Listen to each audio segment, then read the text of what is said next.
Olá, pessoal! Hoje eu tô aqui com uma bebida um pouco diferente. Estou aqui com um chazinho gelado para a gente conversar sobre um calhamaço do meu autor favorito, que vocês com certeza, se me acompanham, já conhecem, que é o livro A Dança da Morte, do Stephen King.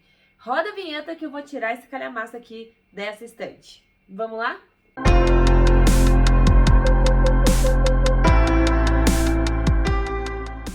Esta aqui, a corrente Capitão Viajante, funcionou muito bem.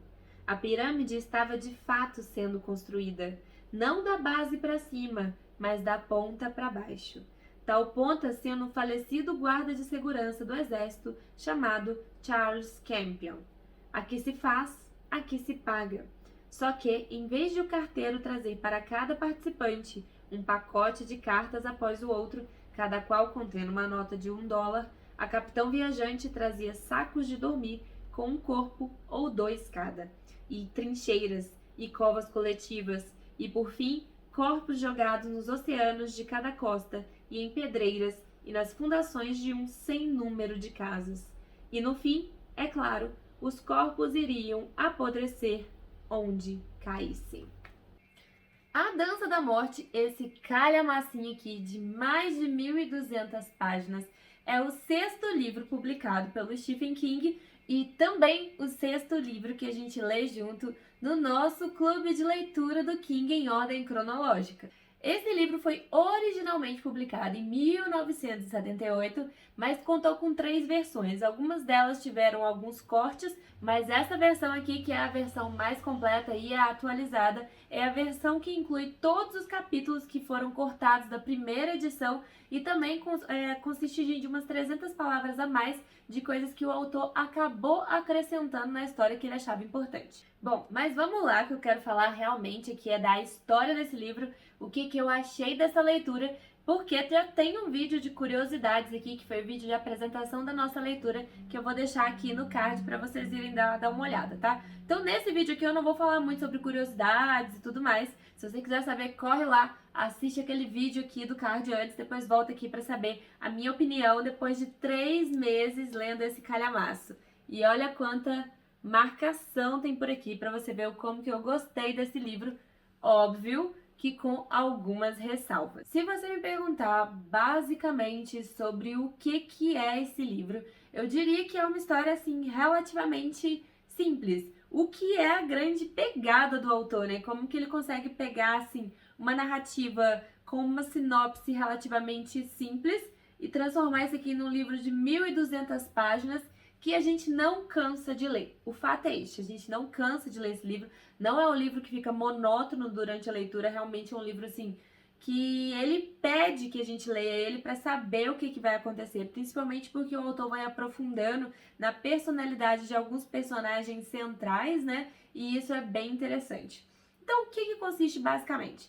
Esse livro fala sobre a luta entre o bem e o mal. E existem várias e várias referências bíblicas nesse livro, né? O autor se fez comparando o bem como se ele fosse o lado do bem, né? Como se fosse inspirado em Jesus Cristo, porque a responsável por esse lado do bem, a cabeça, ela escuta a voz de Deus, né? E temos também o lado do mal, que é representado aí pelo Randall Flagg, que realmente representa o demo, né? Vários termos aqui no livro falam que ele é o enviado do Satã, essas coisas assim, né? Então a gente tem essa divisão aqui bem explícita no livro entre o bem e o mal. Apesar da gente ter essa divisão, os personagens não são totalmente bons nem totalmente ruins. Porém, o que vai levar ele para cada lado é uma escolha, é uma decisão. Olha aí, mais uma referência à Bíblia, ao livre-arbítrio. Apesar de eu possuir o meu lado bom e também ter o meu lado negro, eu tenho 2 opções na minha frente, que é o caminho largo do inferno e o caminho estreito do céu, e eu sempre vou decidir qual caminho eu vou seguir, e é as minhas decisões que vão interferir na minha jornada, né? Mais uma coisinha aí do livre-arbítrio, e o livro é totalmente baseado nisso. A história do livro A Dança da Morte vai se passar num universo pós-apocalíptico, onde um vírus acabou sendo liberado por engano depois que o Departamento de Defesa dos Estados Unidos tem um erro em algum computador e esse vírus acaba sendo liberado e por uma sucessão de erros, inclusive erros humanos. Um dos funcionários, com medo, já entendendo o que está acontecendo, acaba fugindo para tentar salvar a família e a partir daí esse vírus começa a se espalhar de forma descontrolada por toda a população, sem ter muito o que a gente possa fazer, porque afinal esse vírus, conhecido aí como Capitão Viajante, mata apenas 99% das pessoas que se contaminam com ele. Na primeira parte desse livro, a gente vai ver então uma série de contatos casuais entre pessoas, convivência comum, até você ter contato com pessoas que você não conhece para passar uma simples informação ou simplesmente barrar no meio da rua. E a gente vai vendo como esse vírus vai se espalhando em cadeia, né? É bem catastrófico, porque várias cenas do autor fala assim: fulano encontrou com o ciclano e não sabia que tinha acabado de deixar a sentença de morte deles, né? Então, assim, é bem chocante, principalmente nessa geração que viveu a pandemia do Covid. Existem também algumas séries de outras semelhanças aqui no livro com a nossa realidade, como, por exemplo, a divulgação de fake news pelo próprio governo para não gerar um pânico na população. A gente sabe que as pessoas estão morrendo, todas as cidades que estão se contaminando com esse vírus estão sendo colocadas em quarentena de uma forma exclusivamente violenta e restritiva, e as outras cidades que ainda não estão sobre a mira do vírus, né, elas acabam recebendo fake news do próprio presidente dos Estados Unidos e tudo mais, falando que tá tudo bem, que o vírus está sendo contido, que as coisas estão melhorando e que isso é só uma gripezinha. Mas na realidade a gente sabe que o vírus está disseminando e ele tem vários sintomas parecidos com os sintomas de uma gripe. Atenção, atenção, atenção, atenção! Você está sendo enganado. O governo está mentindo para você. A mídia, que foi cooptada pelas forças dos porcos paramilitares, está mentindo para você. A administração desta universidade está mentindo para você. Como estão os médicos da enfermaria sob ordens da administração? Não há nenhuma vacina para a supergripe. A supergripe não é uma doença grave, é uma doença mortal. A susceptibilidade pode alcançar até 75%. A supergripe foi desenvolvida pelas forças dos porcos paramilitares dos Estados Unidos e disseminada por acidente. Os porcos paramilitares agora se empenham em encobrir seu erro crasso, assassino, mesmo que isso signifique a morte de 75% da população. Saudações a todos os povos revolucionários. A hora da nossa luta chegou. Univos, esforçai-vos, conquistai. Reunião do ginásio às 19 horas. Protesto, protesto, protesto, protesto, protesto, protesto. Do discurso do presidente proferido às 9 da noite, fuso horário da costa leste, e que não foi visto ou ouvido em muitas regiões. Uma grande nação como esta deve fazer. Não podemos nos apavorar diante de meras sombras como criancinhas num quarto escuro. Contudo, também não podemos nos dar ao luxo de tratar levianamente esse grave surto de gripe. Meus companheiros americanos, peço a vocês que fiquem em casa. Se adoecerem, permaneçam na cama, tomem aspirina e bebam bastante líquido. Estejam confiantes de que estarão melhor em uma semana no máximo. Vou repetir o que disse no início de meu pronunciamento esta noite. Não é verdadeiro, de modo algum, o boato de que esse tipo de gripe seja fatal. Na grande maioria dos casos, a pessoa afetada pode esperar ficar curada e bem disposta dentro de uma semana. Além disso, houve um rumor maldoso divulgado por certos grupos radicais contrários às instituições de que esta variedade de gripe foi de algum modo criada por este governo para um possível uso militar. Companheiros americanos, isso é uma rematada falsidade. E quero deixar bem claro aqui e agora, esse país é signatário dos acordos revistos de Genebra sobre a guerra química e bacteriológica em plena consciência e boa-fé. Nem agora, nem nunca, jamais apoiaremos a fabricação clandestina de substâncias proibidas pela Convenção de Genebra. Este é um surto moderadamente grave de gripe, nem mais, nem menos. Esta noite recebemos informes de surtos em outros países, incluindo Rússia e China.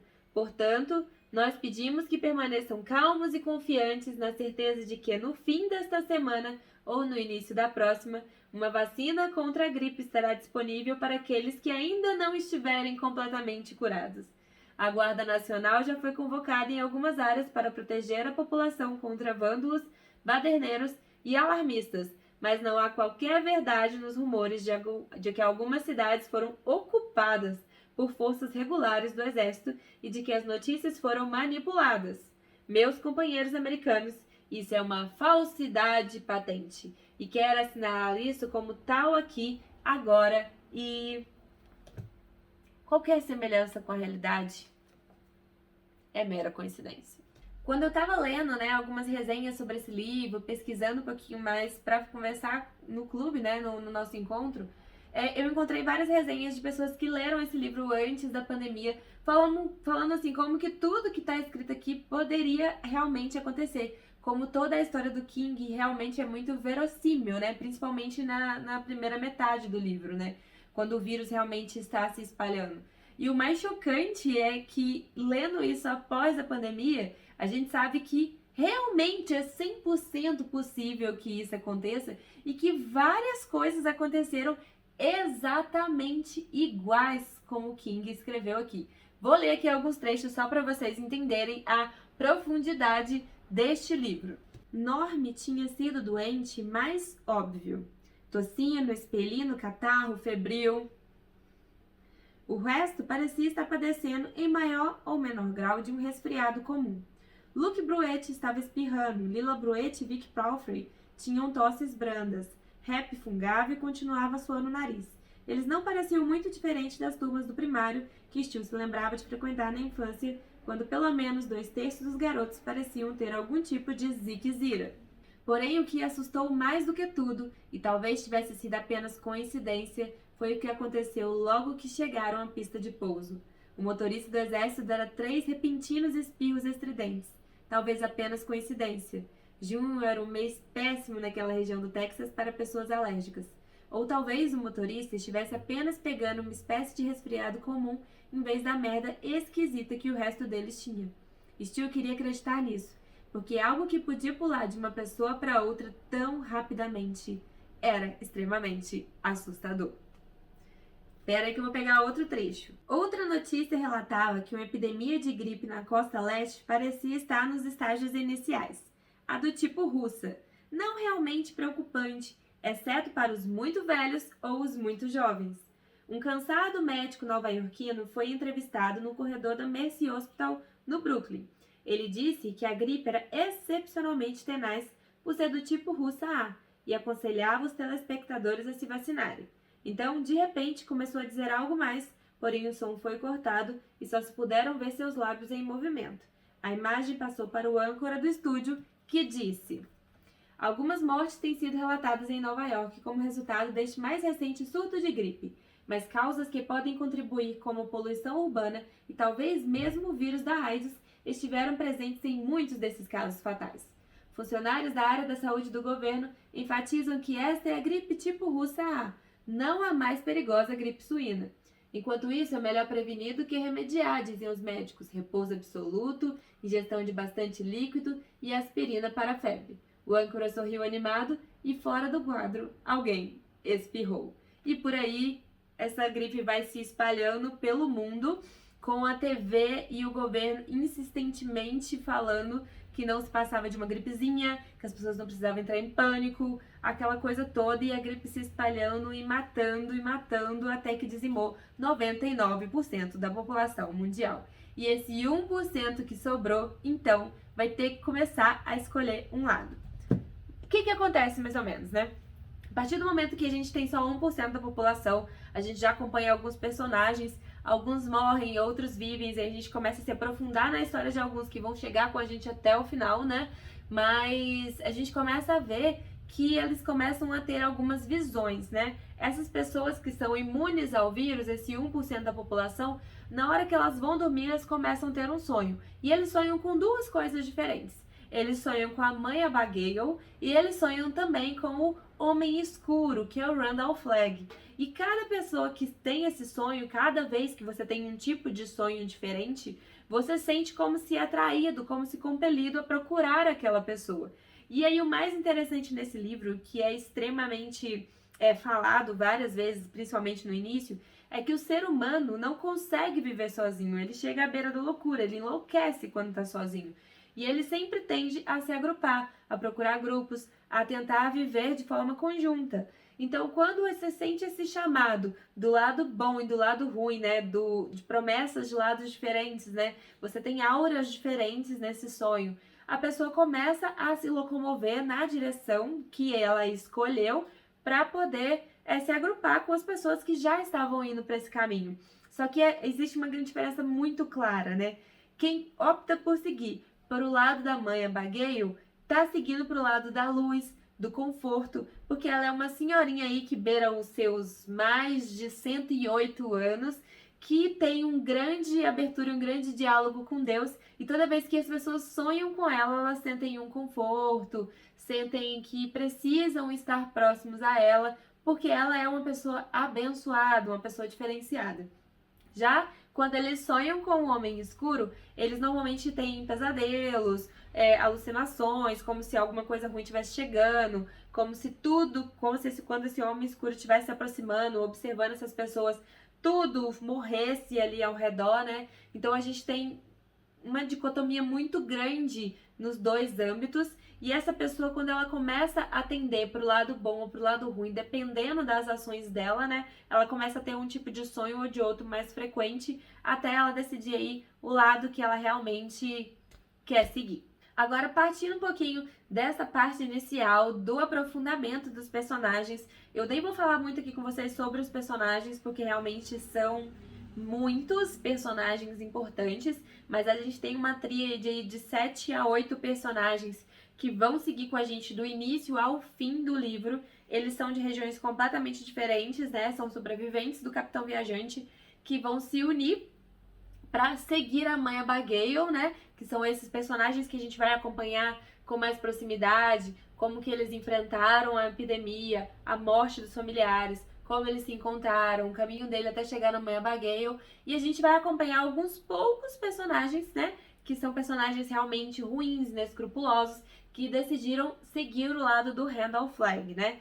No lado da mãe Abigail, a gente vai ter uma sociedade baseada na democracia, onde as pessoas vão se unir de forma democrática, juntas elas vão escolher o que é melhor para elas. E no lado do Randall Flagg, a gente vê uma ditadura sendo formada, né? Onde as pessoas, quando não seguem as ordens ou saem um pouquinho dos eixos, elas acabam sendo castigadas de formas assim terríveis, né? Porém, para você se associar ao lado da mãe Abigail, você também tem que ter um coração bom. Você não precisa ser inteiramente bom, que a gente vai ver que vários personagens aqui são egoístas, são egocêntricos, né? Tem várias dificuldades de se relacionar com as pessoas, porém elas conseguem se aproximar da mãe Abigail. Mas tem alguns personagens que já são naturalmente ruins antes mesmo do vírus começar a acontecer, que são personagens que, digamos, que a gente diz que não tem muita salvação, né? Que já vão diretamente aí pro lado do Randall Flagg.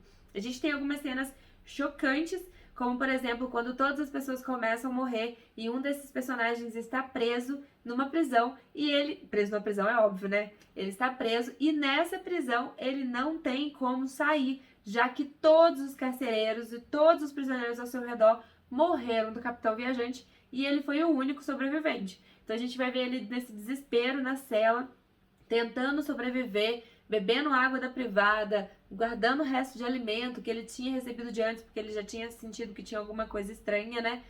Até ele ser liberado pelo Randall Flagg, né? E a gente vai acompanhar várias situações bem tensas, né? Eu tava até conversando com meu marido esses dias, que tem duas situações bem tensas, que é essa da prisão, e também tem uma cena, assim, bem chocante, que quando uma das pessoas tá tentando, um dos personagens tá tentando ir em direção à mãe Abigail, tentar encontrar outras pessoas, né, uma civilização, tem um túnel onde várias pessoas ficaram presas, tentando fugir, né, naquele desespero, sem saber que não tinha pra onde fugir, e elas morreram ali mesmo, presas dentro dos carros, dentro do engarrafamento. E esse túnel todo escuro, esse personagem tem que atravessar para chegar do outro lado, né? As descrições também do cheiro do mundo, né? Porque muitos animais morreram, muitas pessoas morreram no meio da rua, dentro das casas. Então eles falam muito assim dos cheiros das grandes cidades, né? Principalmente porque eles estão numa área ali, uma época que é meio fim de verão, início do inverno, né? E quando eles vão se locomovendo novamente para o verão, né? O medo que eles têm do cheiro realmente das cidades ficar insuportável e as cidades se tornarem inabitáveis, a falta de energia, porque não tem mais ninguém para controlar as hidrelétricas e por aí vai, né? Então, assim, é um livro bem assim, simplista na história, como eu tô falando pra vocês aqui, dá pra entender que é bem simplista, porém é um livro que traz muitas camadas, né? A gente tem vários pontos para se analisar e no clube foi bem interessante conversar com vocês, né? Conversar com o pessoal que participa da leitura, porque a gente conseguiu passar em capítulo a capítulo, né? A gente foi falando sobre cada ponto importante, coisas que a gente não podia deixar escapar, pontos interessantes, sobre a dicotomia de toda a personalidade, né? De cada personalidade dos personagens principais. A gente também tem um ponto interessante que já acontece no início do livro, né? Que a gente sabe que uma das personagens está grávida e a gente não sabe como vai ser quando essa criança nascer, se ela vai ser imune ou se ela não vai ser imune. E o interessante é que esse calhamacinho aqui se passa em apenas 9 a 10 meses aí, né? Que a gente vai acompanhar essa menina do início da gestação até o final da gestação dela. Só no finalzinho do livro a gente vai saber o que aconteceu.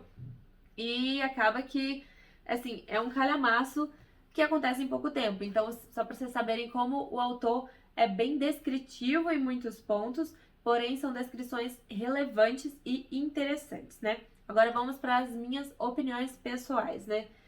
A leitura desse livro, na primeira parte, né? O livro é dividido em 3 partes. Na primeira parte do livro, o autor vai contar como esse vírus se disseminou, vai apresentar pra gente os personagens e vai contar pra gente, assim, como que o mundo realmente acabou, né?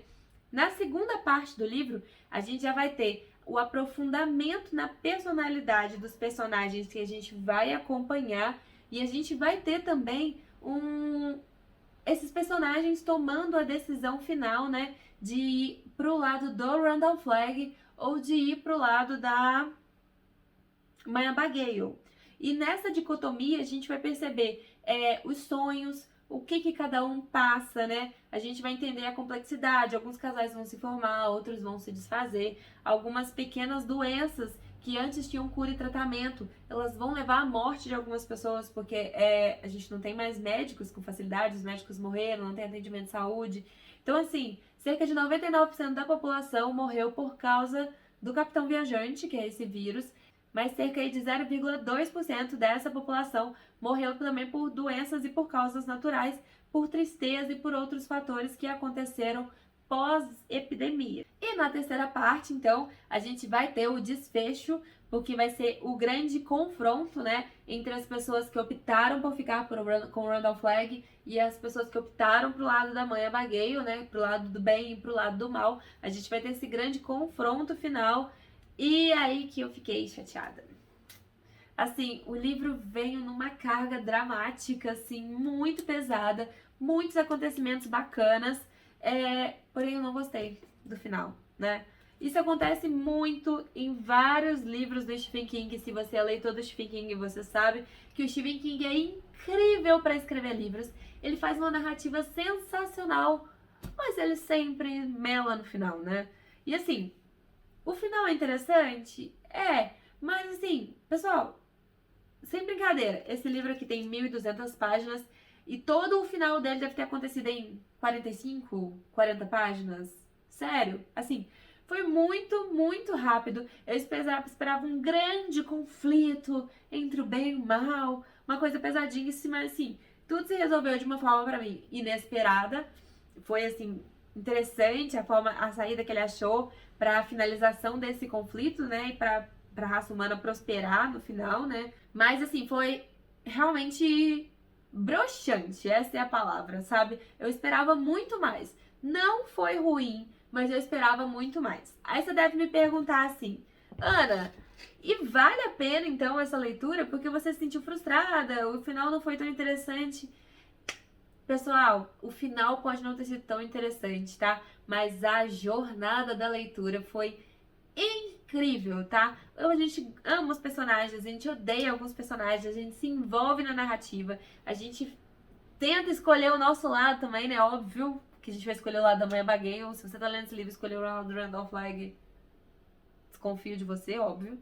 Mas, assim, a narrativa é deliciosa, as coisas que acontecem são muito interessantes, o livro é muito verossímil, e pra gente que já passou por uma pandemia, então, mais verossímil ainda. Então eu super recomendo essa leitura, eu amei. E assim, o final, o desfecho da narrativa, né, dessa luta do bem e o mal não foi tão interessante. Mas após esse desfecho, a gente tem uma jornada de retorno de dois dos personagens, assim, que valeu todo o final do livro, assim. Porque esses dois personagens no final se interligam e passam por tantas coisas pra chegar ali de novo na sociedade e tentarem se encaixar novamente no mundo, que fechou com chave de ouro o livro, tá? Então vamos lá. O desfecho da luta contra o bem e o mal foi fué, tá? Mas o final do livro foi bacana por causa de vários pontinhos aí que o autor deixou interessante, né? E por incrível que pareça, esse aqui é um dos livros do King que tem aquele final de esperança na humanidade. Quem diria, né? Então, vamos lá. Se você não gosta de livros de terror, se você acha que os livros do Stephen King são apavorantes, este aqui é uma ótima indicação para você começar, apesar de ser um calhamaço, né? Isso aqui é uma ótima indicação para você adentrar aí no universo do King, principalmente porque, mais uma vez, o King vem mostrando pra gente que o realmente aterroriza a nossa mente é o terror humano, não o sobrenatural, tá? Fica a dica aqui, espero vocês aqui na nossa próxima leitura. Esse mês a gente tá lendo A Zona Morta, já saiu o vídeo de introdução, vou deixar aqui pra vocês. E no próximo mês a gente vai ler A Incendiária. Se você quiser participar desse clube, o link tá aqui embaixo na descrição do YouTube. E se você chegou até aqui, não deixa de você se inscrever no meu canal para você receber vários conteúdos literários, desde romancinhos de época até clássicos da literatura e livros de terror do Stephen King e de outros autores também, porque eu amo terror, tá? E não deixa de curtir esse vídeo para o YouTube saber que você gosta de conteúdos assim. Beijos e até mais!